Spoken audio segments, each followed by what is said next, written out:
lá, vamos começar com muito carinho esse assunto tão importante. É tão importante falar de posse, propriedade, é objeto de confusão.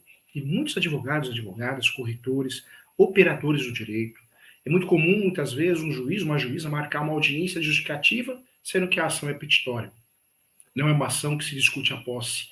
Como comprar e vender o imóvel irregular? Tudo isso, muitas vezes, a gente orienta o nosso cliente de forma equivocada, totalmente errada.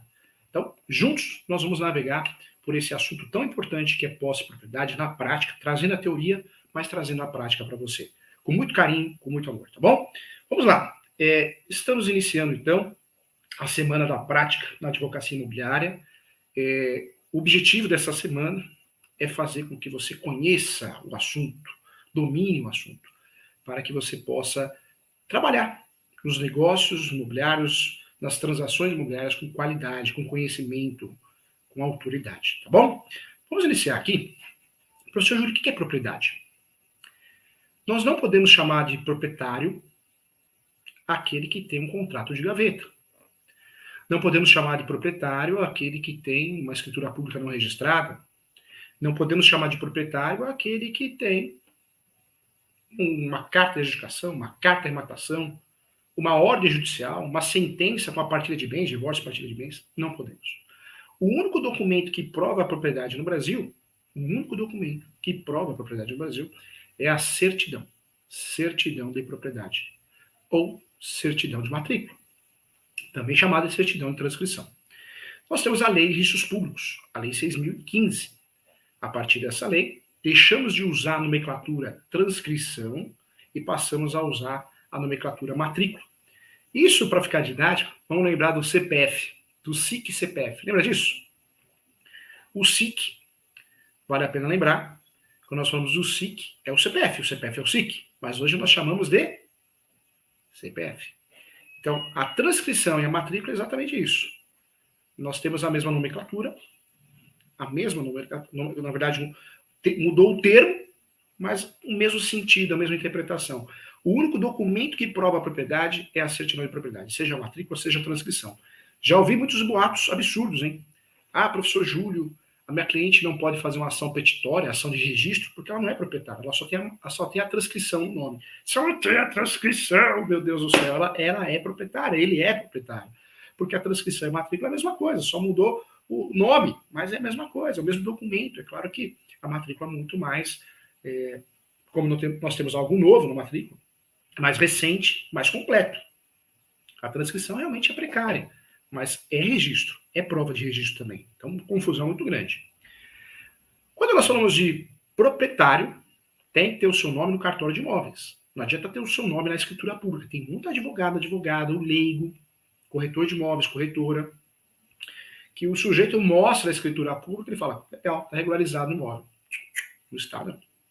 Não está mesmo. Não está regularizado no imóvel. Então, cuidado, tá? Quando nós falamos disso, estamos falando de uma situação onde você, de fato, não é dono. Não é dono. E, claro, ser proprietário, nós não temos uma segurança absoluta. É uma segurança relativa.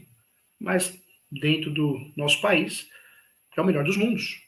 Quando somos proprietários, conseguimos vender através da compra e venda legalizada, atingir o valor mais próximo ao valor de mercado, conseguimos dar esse imóvel como garantia, e a segurança jurídica também é outra.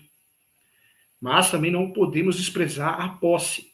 Quem tem a posse, anote aí, tem 166 direitos. 166 direitos. Quem tem a posse qualificada, poderá fazer o quê? Uso capião.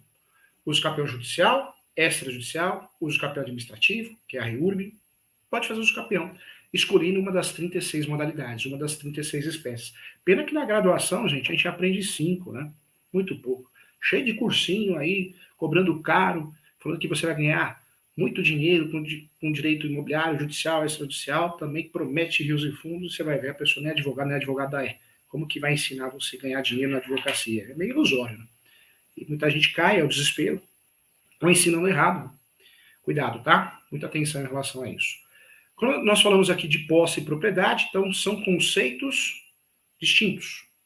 Quando eu tenho a posse, eu posso usufruir das ações possessórias. Reintegração de posse, manutenção de posse, interdito proibitório. Quem tem a posse pode usufruir das ações possessórias. Reintegração de posse, manutenção de posse, interdito proibitório. Reintegração de posse, a perda da posse total. Manutenção de posse, a perda da posse parcial. E quem tem uma situação onde existe uma iminência de perder a posse, não perdeu ainda, existe o risco, daria para usar um instrumento preventivo, que é o interdito proibitório. Interdito proibitório. Então, muita atenção em relação a isso. Interdito proibitório. Quando nós falamos aqui dessas três ações, procedimentos especiais, eu falo procedimentos no plural, porque procedimento especial pode ser aquele previsto no Código de Processo Civil e pode sim ser leis esparsas, várias leis esparsas, né? Uma lei que trata do assunto, locação, as ações locatícias, é uma lei esparsa, lei 8.245 de 91. Quando nós falamos aqui das ações possessórias, a discussão é posse. A posse velha, a posse nova, a discussão é essa. Normalmente, numa ação possessória, o que o juiz, a juíza faz, o Poder Judiciário? Marca uma audiência justificativa para saber quem tem a posse. Para saber quem tem a posse, se vai dar liminar ou não, se a posse é velha, se a posse é nova. Então, muita atenção em relação a isso. Quando nós falamos aqui das ações possessórias, normalmente o Judiciário vai marcar audiência de justificativa ou justificação. Audiência pouco conhecida pelos advogadas que não atuam no direito imobiliário. Nós temos pelo menos 4 audiências importantes no direito civil. A primeira audiência é a instrução e julgamento, para apresentação das provas orais. Segunda audiência, anote aí, é a também conhecida audiência de mediação e conciliação. Uma cliente que não é mais cliente, eu falo que a gente quer respeito, né? Quer fazer amizade. Então, assim, não temos mais idade para passar nervoso. Uma cliente queria que o professor Júlio discutisse na audiência de conciliação. Discutisse, brigasse. Não tem sentido. A audiência de conciliação nem é o juiz que faz, não é a juíza. Mas não tem jeito, né, gente? Quando o cliente ele põe na cabeça algo, o cliente não, o ser humano, gera uma rejeição. E você não pode, você conhece a técnica jurídica. Você não pode fazer alguma coisa que não seja oportuno. Uma audiência de conciliação, você tem que esquecer até que é advogado, não é para brigar. Nem o juiz está presente nessa audiência, em regra, nem o juiz nem a juíza. É uma audiência para ver se tem acordo, ninguém é obrigado a fazer acordo. Por isso, escolha seu cliente também. Não permita que a pessoa te ofenda, não permita que a pessoa... Você tem a obrigação de atender bem, explicar direitinho, né? Explicar com didática, de forma objetiva, mas não permita qualquer coisa na sua vida, não. Não permita. Quem acompanha as aulas do professor Júnior é uma pessoa do bem, como eu sou, do bem, transparente, então não permita ofensas não desnecessárias, falta de educação. Vamos lá, olha só que interessante. A audiência justificativa e justificação é uma audiência que é marcada, estamos falando da terceira audiência, normalmente quando existe uma ação processória. Uma ação de reintegração de posse, manutenção, é muito comum nas ações possessórias. E é uma audiência que não é comum nas ações petitórias. Por isso, você que é advogada e está assistindo a nossa aula, se o juiz ou a juíza, o Poder Judiciário, marca uma audiência de justificativa ou justificação, sendo que a sua ação não é possessória, é petitória, tem algo de errado. Tem algo de errado. Porque normalmente não vamos marcar. Quando a discussão é documento, propriedade, o ideal é que não seja agendada a audiência justificativa, justificação. Porque a discussão não é posse, mas propriedade. Quem tem um registro? Tem até a súmula 487 do Supremo que diz que numa discussão de posse prevalece o domínio. Então, cuidado, hein? Infelizmente, eu sempre falo que esse assunto posse e propriedade não é um assunto muito desconhecido somente para os leigos, mas por muitos advogados, operadores do direito, defensores, procuradores, juízes, julgadores que fazem confusão. Então, você precisa dominar esse assunto para não ser enganado e não induzir o seu cliente a erro, hein? Muito cuidado em relação a isso. Vamos lá. Deixamos de lado, então, as ações possessórias, reintegração de posse, manutenção de posse e interdito proibitório. Lembrando que nas possessórias cabe o pedido de tutela antecipada, ou seja, liminar para a desocupação. Liminar para a desocupação, quando a posse é nova, menos de 1 ano e dia. Quando a posse é velha, normalmente não tem. Aí, o deferimento dessa liminar. Outro detalhe que eu trago para você, é comum nessa ação você pedir arbitramento de aluguel, ou numa ação autônoma, depende de cada caso, depende do estado que você está advogando. Então, fique atento em relação a isso. 3 ações possessórias, hein? Reintegração de posse, manutenção de posse, interdito proibitório. Aqui se discute a posse, não, jamais a propriedade, ok? Muita atenção em relação a isso. Vamos lá. Quero falar com você nesse momento agora sobre as ações petitórias, as ações de quem tem registro, as ações de quem tem a propriedade. Então esquece as possessórias. Professor Júlio, eu aprendi na graduação. Invadiu a integração de posse. Tô certo, né, professor? Eu aprendi lá na graduação, como advogado, como advogada, se o cliente me procura porque invadiram a casa dele, terreno, chácara, sítio, rancho, casa urbana, casa rural, casa na praia, é isso que eu vou fazer. Não. Volto a falar que, infelizmente, a graduação nos ensina muita coisa de forma equivocada. Ah, professor Júlio, fala isso, fala. Fala porque é a realidade, gente. Infelizmente, a graduação ensina muita coisa errada. Ou não ensina, né? Deixa a desejar. E quando nós falamos isso, é uma realidade. É uma realidade, porque nós aprendemos na graduação que invadiu reintegração de posse, não é.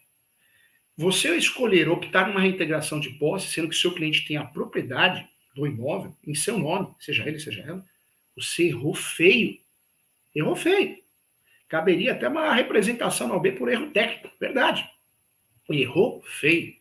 Quando nós falamos de ações petitórias, nós vamos sempre usar as ações petitórias. Eu só não vou usar a ação petitória quando a situação não me permite, porque meu cliente só tem a posse. Verdade. A ação petitória é a ação que eu vou utilizar. Ou melhor, o grupo de ações. Nós temos dois grupos, né? Possessórias, reintegração de posse, manutenção de posse e interdito proibitório. Do outro lado, nós temos o grupo das ações petitórias. Ações petitórias são reivindicatória, emissão na posse e ação de resgate, entre outras ações consideradas de caráter reivindicatório, como a ação publiciana. Cuidado!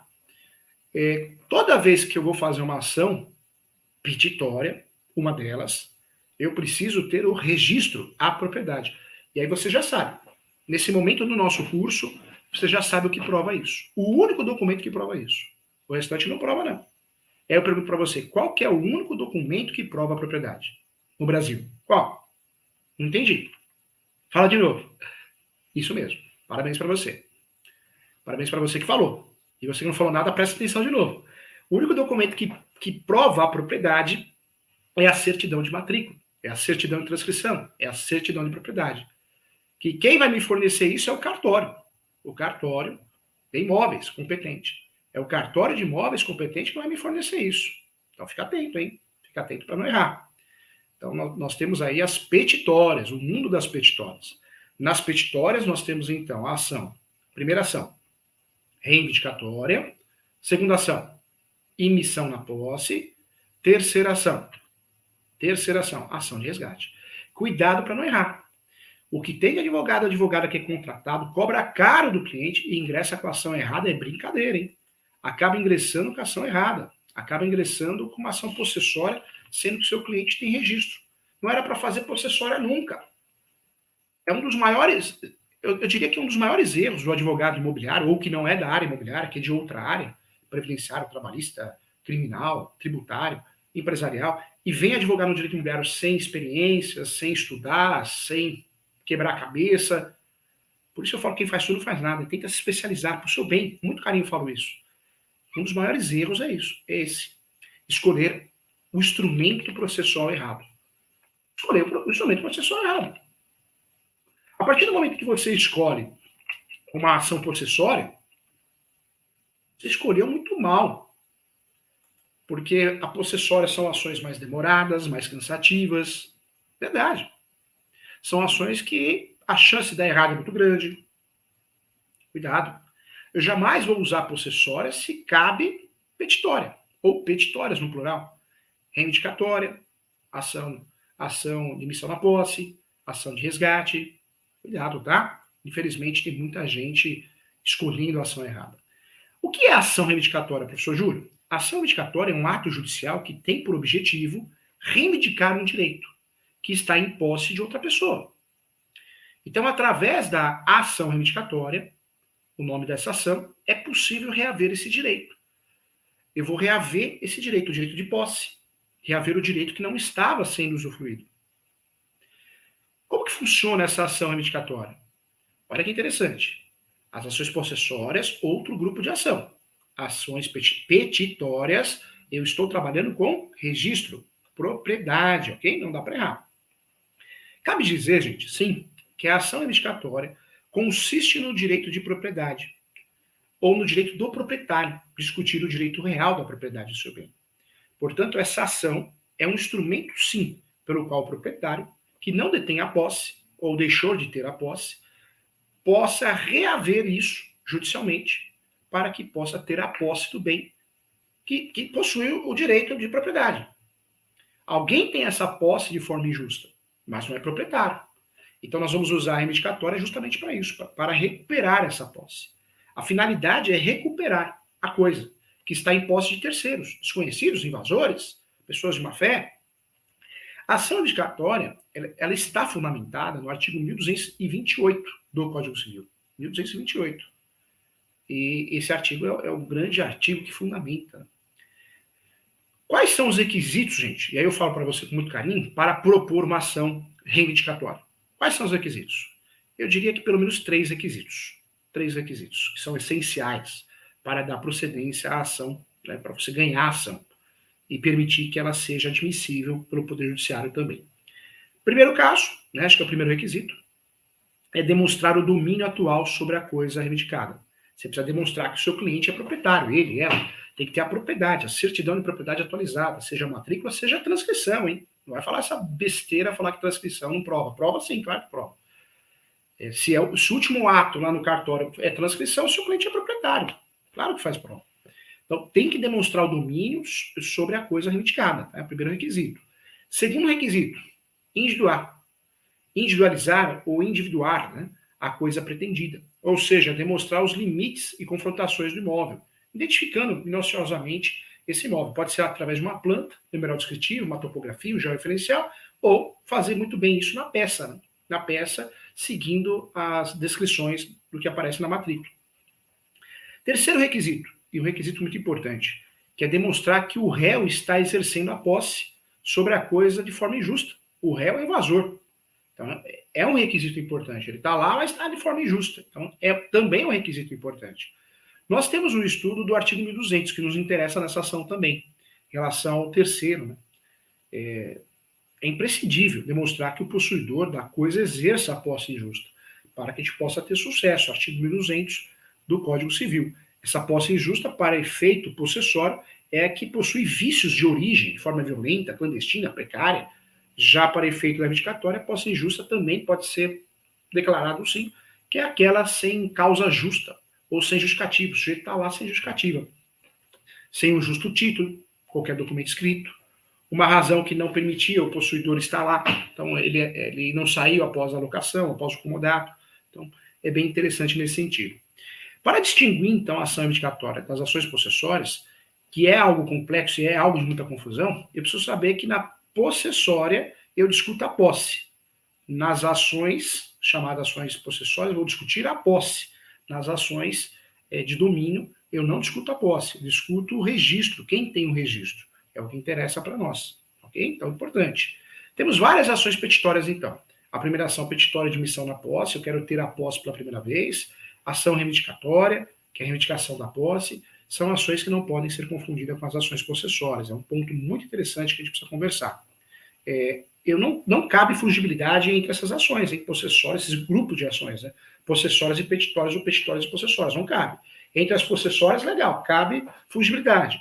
Entre as petitórias também cabe fungibilidade, é o que tem decidido o judiciário brasileiro. Mas, em regra, para aí. Eu não vou aplicar fungibilidade, ou seja, eu ingresso com uma ação, deixa essa mesma, já entendi o que você quer. Isso não vai acontecer. Quando o advogado ingressa com a ação errada, ele errou a ação. Errou a ação, errou feio a ação. Então, fique atento aí para não errar, tá bom? Tema muito importante para que a gente não faça confusão. E eu volto a falar, hein?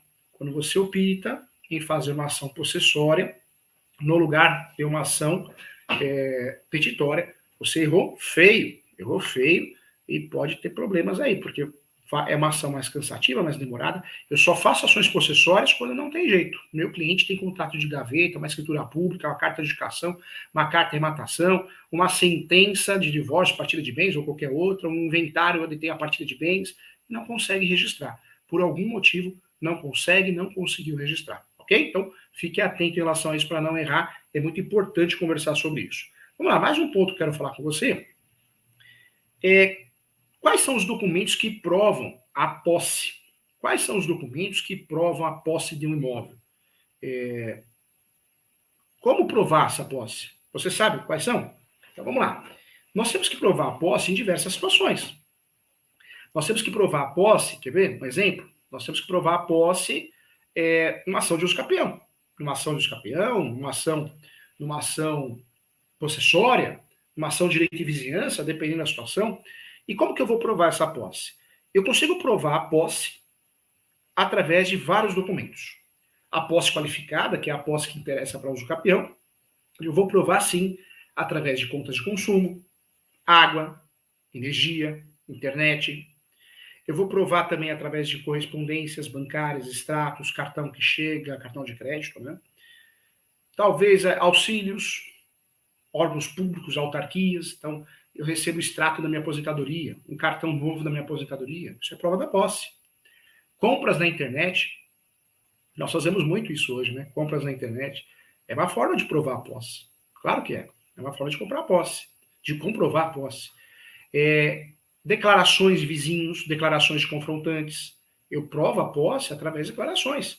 Vizinhos confrontantes, eu consigo declaração do vizinho, e o vizinho faz uma declaração, e o nome completo é RG-CPF, declaro para todos os filhos de direito que você tem a posse há 5 anos, 10 anos, 15 anos. É um ponto importante, hein? Então, atenção em relação a isso.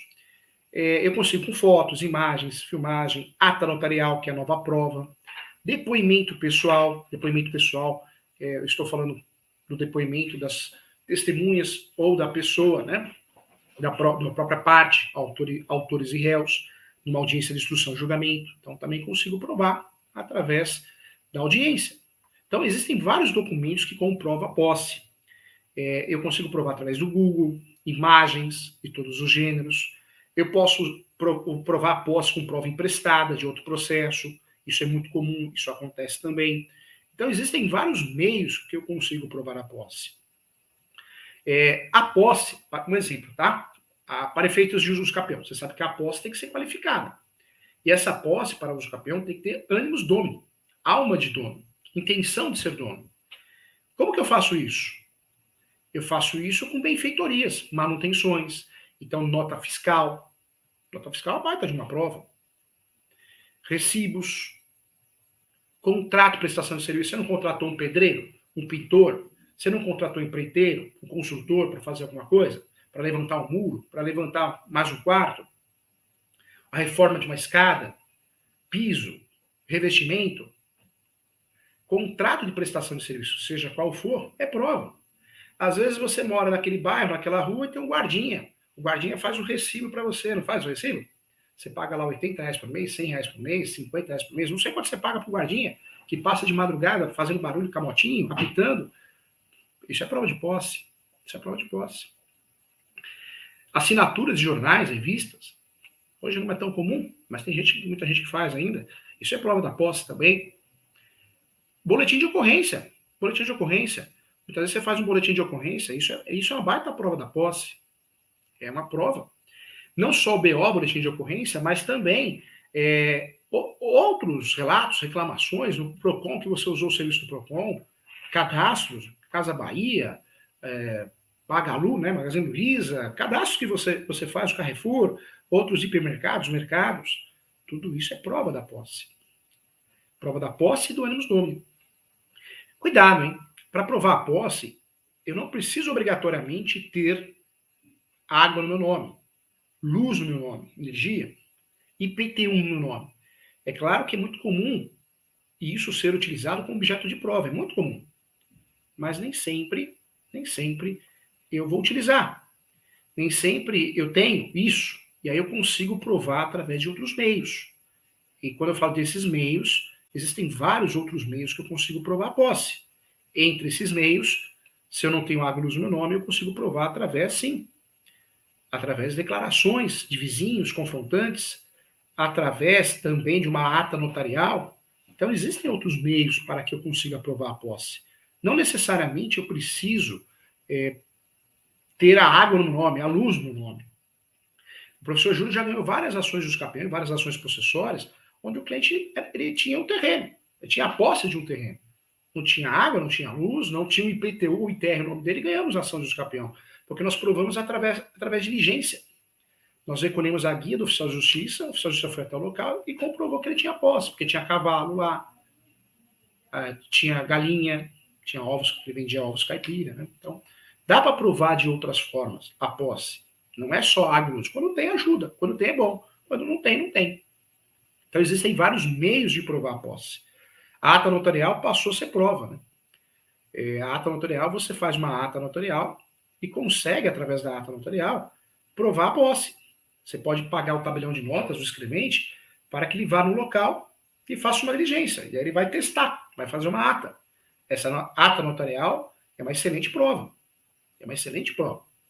Porque ela é reconhecida no processo civil como prova. Atualmente nós temos duas provas no processo civil. De um lado, as provas orais, testemunhas e depoimento pessoal das partes. Isso sempre vai acontecer na audiência de instrução e julgamento. Eu posso pedir essa audiência de instrução e julgamento em qualquer ação que eu precise provar a posse. Trago exemplo no uso capião. Trago exemplo as ações possessórias, as ações de direito de vizinhança. E também quero trazer para você, que também é muito importante falar sobre isso, também é relevante falar. Claramente, é uma das provas mais utilizadas, é o próprio depoimento pessoal das partes, né, nessa audiência, o depoimento testemunhal. Então, prova oral, prova posse, hein? Para todos os efeitos, para todas as ações. E as provas documentais, nós temos várias. Provas documentais que vão provar a posse. Prova documental em sentido estrito, qualquer papel, conta, recibo, nota fiscal, foto, imagem, cadastro, contrato de prestação de serviço, é prova documental em sentido estrito. Todas elas nós podemos usar. E temos ainda a prova documental pericial. Eu posso pedir a um perito que vá até o local e detecte a posse, detecte de fato a posse qualificada, é uma prova documental. Inspeção judicial, eu recolho, igual eu falei aqui, recolho a guia do oficial de justiça, o oficial de justiça vai até lá. Normalmente nós pedimos ao juiz, a juíza, mas normalmente vai ao oficial de justiça, né, que vai até o local. E ele vai constatar a posse. A ata notarial. Nós temos duas provas, ou dois mecanismos, dois institutos para provar a posse qualificada ou a posse de qualquer gênero. O primeiro mecanismo, sim, estou falando das provas orais. E o segundo mecanismo, estamos falando aqui, sim, também uma prova muito importante, que é a prova documental, que até no uso capião é mais utilizada nas ações possessórias. É muito comum a utilização dessa posse. Então, dá para provar sim, hein? Fotos, gente. Você pega a foto do filho, depois você pega o filho com 15 anos. Recém-nascido com 15 anos. Olha que prova. Antes e depois. Você leva isso no cartório e o tabelião lava. Matrícula na escola. Nós ganhamos uma ação do uso capião faz o quê? 2 anos. 2 anos. Ganhamos, não tinha prova. O que tínhamos, o cliente tinha, era a matrícula. A matrícula do filho na escola. Ganhamos aí a ação. O cadastro da escola provou a posse. Então, é importante isso. Nós temos que provar. Nas ações possessórias, se você não faz prova da posse, você perde a ação, hein, gente? É muito sério, hein? Nas ações possessórias, nós temos requisitos específicos. Tem que ter a posse, provar essa posse, e além de provar essa posse, você precisa provar o esbulho, a turbação, a data do esbulho, a turbação, senão você perde. E o uso capião é a mesma coisa. Ou você prova no uso capião a posse qualificada, ou você perde a ação, hein? Então é muito importante provar a posse. Existem vários meios para você provar. A jurisprudência, a doutrina, deixa claro que existe um leque de opções. Não é taxativo. Não é só a conta de água e luz que vai provar a posse no uso capião nas ações possessórias. Eu tenho um leque, um verdadeiro leque de opções para provar a posse. Então, eu não preciso necessariamente daquele documento específico. Eu consigo provar através de vários outros documentos. Fique atento em relação a isso. Você é advogada, você que gosta do ramo, para que você possa ter sucesso nas suas demandas, nos seus pedidos. Isso é muito importante. Então, temos que conversar sobre isso, porque é objeto de confusão, né, gente? É objeto de confusão. Então, você já sabe como provar a posse, hein? Vários meios para provar essa posse. Então, não dá para errar, hein? Não dá para errar. E aí vai de cada caso, né? Talvez um cliente ele tenha água, luz, IPTU no nome, ITR no nome, o outro já não tem, então você precisa de declarações, porque tem que provar de algum jeito. O outro já precisa de uma ata notarial. O importante é provar, né? O importante é provar essa posse para que seu cliente, de fato, tenha direitos, ok? Então, muito importante bater um papo sobre isso, é um assunto sério isso aqui, que faz você perder, ganhar ação ou errar ação, hein? Importante. Vamos lá, o que eu quero falar com você nesse momento aqui? Eu quero falar sobre o direito de propriedade, que muitas vezes é esquecido também. Nós temos o direito de propriedade e eu quero trazer para você aqui alguns conceitos importantes. Vamos lá, quando eu falo de direito de propriedade, qual que é o primeiro conceito que eu quero trazer para você? Propriedade você já sabe, é ter o nome no cartório de imóveis. Se eu não tenho o meu nome lá no cartório de imóveis, na certidão de propriedade, você vai me desculpar. Eu tenho qualquer outra coisa menos propriedade. Posse é qualquer outra coisa que não seja propriedade. Fique atento em relação a isso, hein?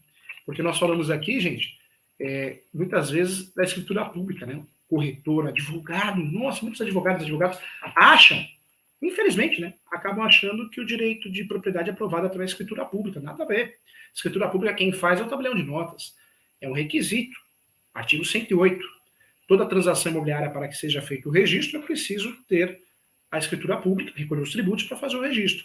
Mas não faz prova, não substitui a certidão de propriedade, tá bom? Vamos lá. O direito de propriedade, gente, ele possui, sim, uma noção jurídica complexa. O seu conceito é difícil e muito dinâmico. Eu falo que o direito de propriedade, ele flutua no tempo. Flutua, de acordo com as realizações políticas, econômicas, filosóficas de cada país. Tanto é que a posse representou no Brasil nada. E a posse hoje vale muita coisa. Você pode comprar e vender a posse através que são direitos possessórios. Então, a posse mudou e com isso muda a propriedade também. Mas estamos falando aqui do direito de propriedade. Gente, muito cuidado, tá? Na Declaração dos Direitos Humanos, ou melhor, dos Direitos dos Homens, de 1867, inclusive o artigo 17, diz que a propriedade é um direito inviolável e sagrado. Está lá, na Declaração de Direitos dos Homens, 1867, hein? Artigo 17, que diz que a propriedade é um direito inviolável e sagrado. Na velha Roma, gente, nós temos uma classificação também interessante. Não se conhecia o direito de propriedade como direito real e subjetivo.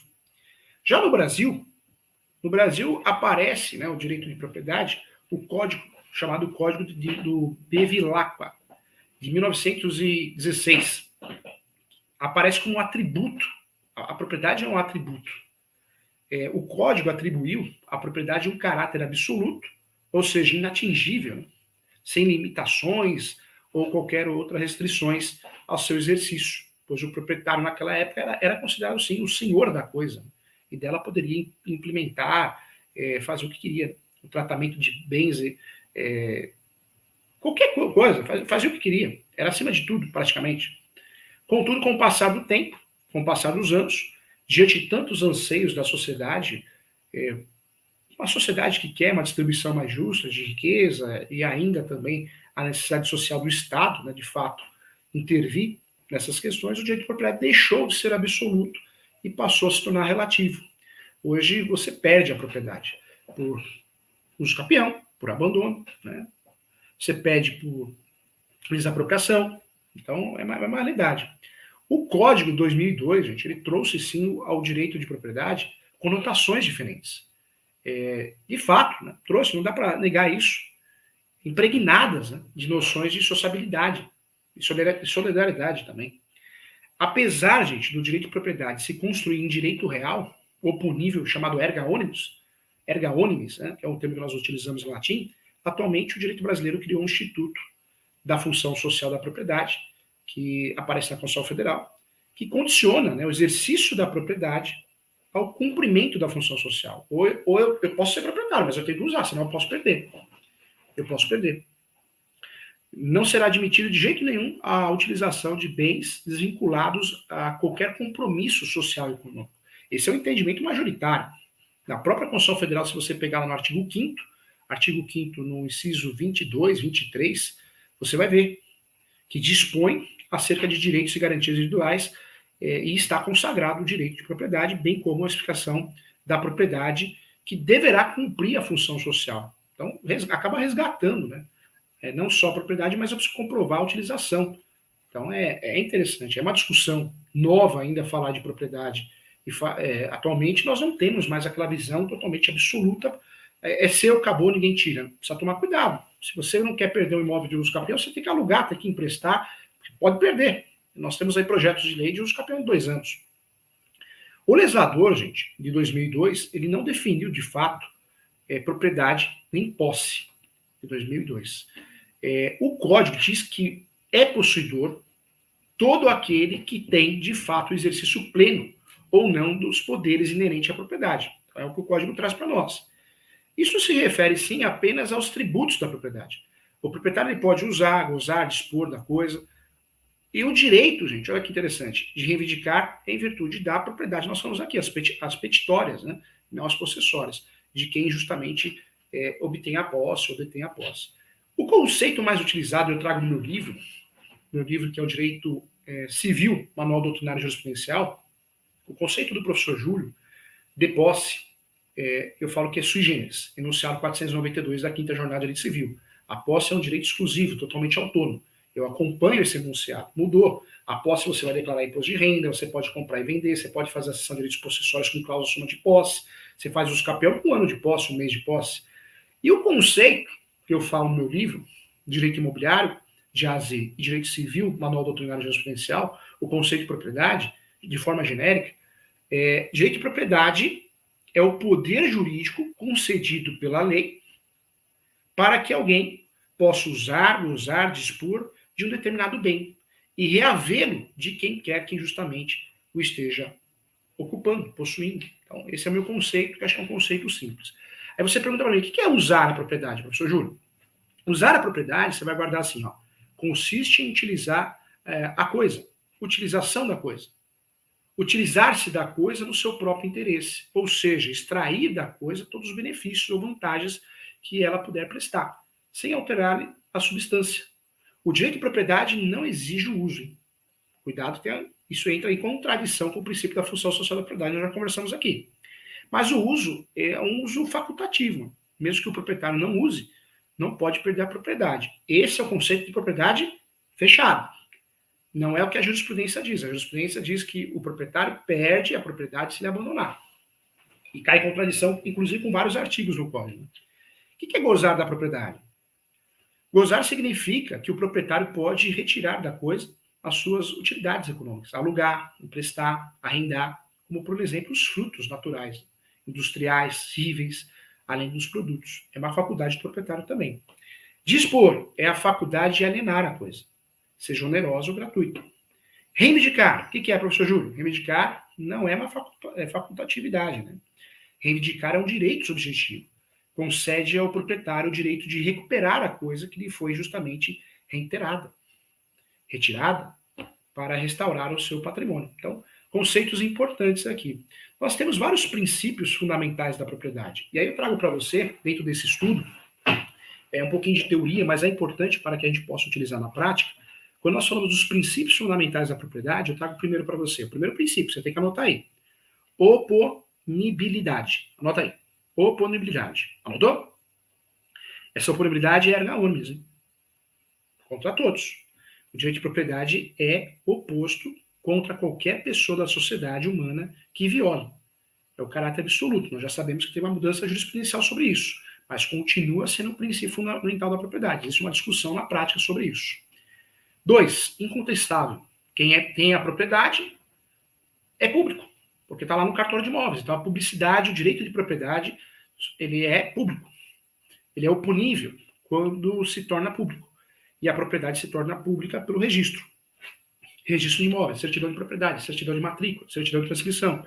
O registro dá publicidade à propriedade. 3, perpetuidade. Verdade, é um princípio fundamental da propriedade. O direito de proprietário ou de propriedade é perpétuo, não é obrigatório. A propriedade, gente, só desaparece por vontade do proprietário por determinação legal. Existe uma exceção que é a propriedade irresolúvel. Mais um requisito importante que eu sempre falo, e nós não podemos esquecer, não diria um requisito, mas sim um princípio, nós somos todos os princípios, né? Oponibilidade, publicidade, perpetuidade. Vamos falar do terceiro, exclusividade. É um princípio também. Não é um princípio absoluto, exceção ao condomínio, mas exclusividade. A posse exclusiva. Inclusive é um requisito do usucapião de direito de herança. Hein? Quinto princípio da propriedade. elasticidade. É isso mesmo, elasticidade. Por quê? A propriedade pode distender, né, ao máximo, ou cumprir ao máximo a vontade do proprietário, quando o proprietário detém de todos os poderes, a propriedade plena. Quando também um dos poderes é retirado do proprietário, que chama-se propriedade limitada, que é o mesmo que direitos reais sobre as coisas alheias. Aí eu falo direito de superfície, usufruto, hipoteca, então isso é importante. Como que eu faço a aquisição da propriedade? A aquisição da propriedade pode ser de forma originária, uso capião, reurb, e pode ser derivada através do mundo dos contratos imobiliários. Então, posso fazer dessa forma também. Quais são os modos, eu diria os modos de aquisição da propriedade? Uso capião, né? Sem dúvida nenhuma, 36 espécies, 3 procedimentos. É importante bater um papo sobre isso. E a cada vez nós temos mais, né? Mais ações de uso capião, mais procedimentos extraordinários, mais procedimentos administrativos. Isso vai de encontro com o princípio da função social da propriedade. Nós vamos perder a propriedade, gente, anota aí. A perda da propriedade ocorre pela alienação, renúncia, abandono, perecimento ou desapropriação. A alienação é um contrato oneroso bilateral mediante a transferência da coisa. É uma forma de extinção subjetiva do domínio, em que o titular acaba desse direito, por vontade própria, ele acaba transmitindo a outro o seu direito sobre a coisa. Essa transmissão pode ser a título gratuito, como a doação, ou oneroso, como compra e venda. A renúncia é um ato unilateral, pelo qual o proprietário declara expressamente o seu intuito, o seu objetivo, a sua finalidade, seu escopo, de abrir mão do seu direito sobre a coisa, em favor de terceiro ou de terceira pessoa, para que não possa ou não precisa mais manifestar a sua aceitação. Então, é um fato. E se tratando de bem imóvel, a renúncia tem que ser por escritura pública e deve ser levada a registro. E toda transação imobiliária acima de 30 salários mínimos tem que ser feita por escritura pública. Artigo 108. Hein? O que é o abandono, professor Júlio? O abandono é um ato unilateral, né? Sem qualquer formalidade, que o titular do domínio se desfaz voluntariamente, gente, do imóvel. Porque não quer mais continuar sendo, por várias razões, muitas razões, seu dono. É necessária a intenção, sim. A chamada adcativa, que é a simples negligência ou descuido, né, que vai acabar caracterizando o abandono. O abandono não há conhecimento de terceiros. Hein? O perecimento do imóvel que eu falei aqui, o perecimento do imóvel é conhecido como a extinção. Eu falo no livro Direito Imobiliário de AZ, também falo no livro Direito Civil. Hein? É a extinção do direito de propriedade, o perecimento do imóvel, que ocorre pela perda da coisa que lhe servia de objeto. Ela pode ocorrer, sim, pelo ato involuntário, se resultante de acontecimentos naturais, e pode ocorrer também por ato voluntário. Ato involuntário, eu trago um exemplo aqui, quer ver? Vamos trazer um exemplo bacana aqui para você. Quando o mar invade um terreno, e acontece. Né? Já o ato voluntário, o titular do domínio, como no caso, manda destruir a casa fica em ruínas. Né? Desapropriação, você sabe, é o ato involuntário da perda da propriedade privada. Cada vez mais acontece para fazer um terminal de ônibus, um metrô, uma via. Então, por intervenção do poder público, fundamentado numa necessidade pública, numa utilidade pública e no interesse social, ele adquire mediante prévia indenização, justa e prévia. Né? Discussões. Olha que interessante, o direito de propriedade também traz para nós o direito, sim, de vizinhança. Saúde, segurança e sossego. Eu falo de direito de vizinhança aos 3 S, saúde, segurança e sossego. O proprietário, o direito de propriedade, ele sofre, sim, inúmeras restrições, entre as quais o direito de vizinhança, que acaba impondo limites ao uso da utilização da propriedade. Então, não pode o vizinho fazer ofensas à segurança pessoal, ao sossego, à saúde, os 3 S. Né? Imóveis em ruínas, nós temos até ações próprias, em relação às árvores, frutos também, cortes de árvores. Então, tudo tem a ver com o direito de vizinhança, que também é muito importante. Então, olha quanto assunto importante, hein? Quanto assunto importante que nós temos que estudar. E aí eu trago para você aqui como que é feita essa venda e compra de posse. É um ponto que eu queria falar para você. Não adianta a gente negar a compra e venda de posse. No Brasil, mais de 70% dos imóveis são irregulares. Então é muito comum essa compra e venda de posse. Como que eu faço isso? Através de um contrato. Se eu quero comprar um imóvel irregular, se eu quero vender, qual que é o contrato correto? Cessão de direitos possessórios e afins. Hein? Tem muita advogada que não é da área, corretor, o leigo, que faz loucura, hein, gente? Faz loucura, meu Deus do céu, hein? Compra o imóvel irregular ou vende através de compra e venda. Quando você faz o contrato de compra e venda, tá errado, hein? E muito errado. Porque compra e venda não é o contrato correto. Compra e venda, eu tenho que seguir o artigo 108 do Código Civil. Esse contrato não vale nada. Se você juntar esse contrato de compra e venda, compromisso, promessa, no uso capião, numa REURB, nas ações judiciais para regularizar esse imóvel, o judiciário vai falar que não serve como justo título e boa-fé. Não vale nada.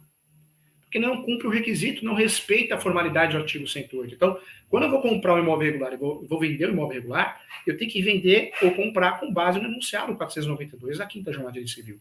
Isso quer dizer o quê? Eu estou falando, sim, da seção de direitos possessórios e afins. E eu posso fazer essa seção de direitos possessórios e afins já com a finalidade de fazer uso capião. Porque aí dentro dessa seção eu crio a cláusula de soma de posse. Então fique atento em relação a isso. Eu crio essa cláusula de soma de posse para que aquele que está comprando imóvel regular possa fazer uma ação de uso capião, ou um requerimento extrajudicial de uso capião, ou um requerimento administrativo, usando a tese da soma da posse. A soma da posse pode ser originária ou pode ser derivada. Originária eu recebo dos meus pais, dos meus avós. Derivada, eu estou comprando a posse de alguém, usufruindo desse direito. Isso aparece no enunciado 492, novo conceito de posse. A posse é sui generis, um direito totalmente autônomo, e aparece no enunciado também 494, que diz que é possível a soma da posse, porém eu assumo os vícios daquele que tem a posse viciada. Mas isso é normal. Eu faço uso capião no meu nome usando a sua posse, mas a sua posse não é a posse qualificada. Eu vou assumir esses vícios. Então é muito interessante. Legal, né? Esse assunto muito importante. Nós temos aí encontros para poder estudar muito, aprofundar nossos estudos. Nós vamos nos ver na próxima aula, no próximo encontro. Eu agradeço a você e até mais.